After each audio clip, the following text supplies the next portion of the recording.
Sinabihan ni Jasmine si Iris na tama na, ang Inlia nasa labas na. Nagtanong si Iris kung ano ang kanyang gagawin, susuko siya nito. Ang sagot ni Jasmine, alam naman niya na hindi siya susuko, kaya isinuko na niya kanyang sarili sa kanya. Pakawalan lamang niya si Lily at ang kanyang anak. Kaya sinabihan ni Iris si Lily, umalis na ito at si Jasmine lamang ang kanyang kailangan.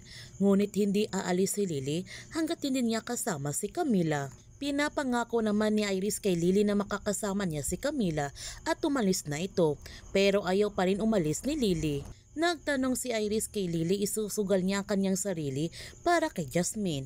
Ang sagot ni Lily, ayaw lamang niya na maging mamatay tao rin siya. Nagtanong si Iris kaya siya humaharang nito. Bakit? Sa tingin niya hindi niya kayang patayin siya. Nakiusap naman si Jasmine kay Lily na umalis na ito para kay Camila. Gawin niya ito para kay Camila. Ngunit ayaw pa rin umalis ni Lily. Kaya kinalabit na nga ni Iris ang kanyang baril para patayin na niya si Lily. Buti na lamang dumating si Tyrone at napigilan niyang binabalak ni Iris para kay Lily.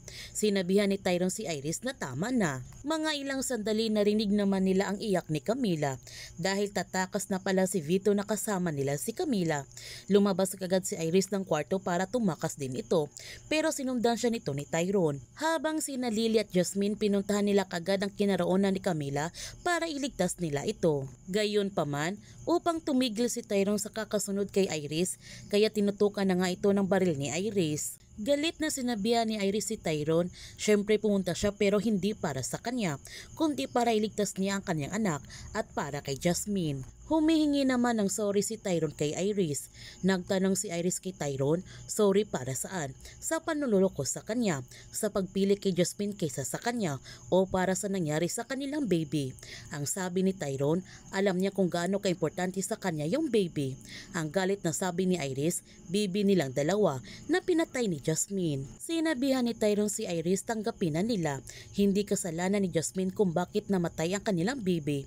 Pero pinipilit pa rin ni Iris na si Jasmine ang may kasalanan kung bakit nawala sa kanya si Tyrone at ang kanilang baby. Ang sabi ni Tyrone na hindi si Jasmine.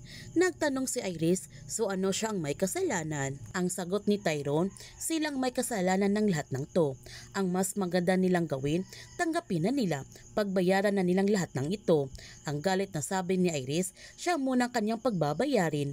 Sa huling pagkakataon, siya o si Jasmine. Hindi naman nakasagot si Tyrone sa tanong ni Iris hanggang dumating na lamang ang mga tauhan ni Vito at umalis na siya kaagad upang hindi siya mahuli. Nakarating na sana sina Jasmine at Lily sa kinaroonan ni Camila, ngunit bigla na lamang binaril ni Vito si Lily at umalis na ito. Pinipigilan naman ni Jasmine ang pagdudugo ng labi sa sugat ni Lily at sinabihan niya ito na lumaban siya. Mga ilang sandali dumating na sina Tyrone at Pascual. Tumawag agad si Pascual ng ambulansya para isugod sa ospital si Lily. Nagsinungaling naman si Vito sa kaning anak na kaya niya nabaril si Lily dahil babarilin siya nito.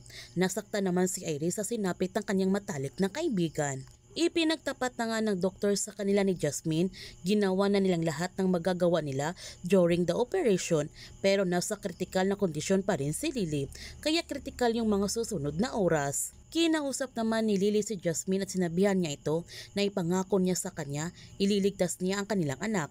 Ang sabi ni Jasmine, makakasama nila ulit si Camila. Ang sabi ni Lily, naalagaan niya si Camila. Ang sabi ni Jasmine, di ba sabi nila kay Camila, silang dalawa ang kanyang mami. Silang dalawa ang mag-aalaga kay Camila at magmamahal nito.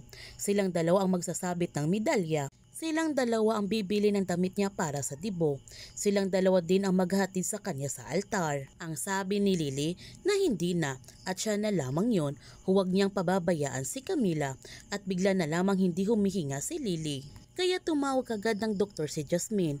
Sa kasawiang palad, namatay na nga si Lily at sobrang nasaktan nito si Jasmine dahil tinuring na niya ng kaibigan si Lily. Kaya huwag natin palalapasin ang pagtatapos ng Lavender Fields.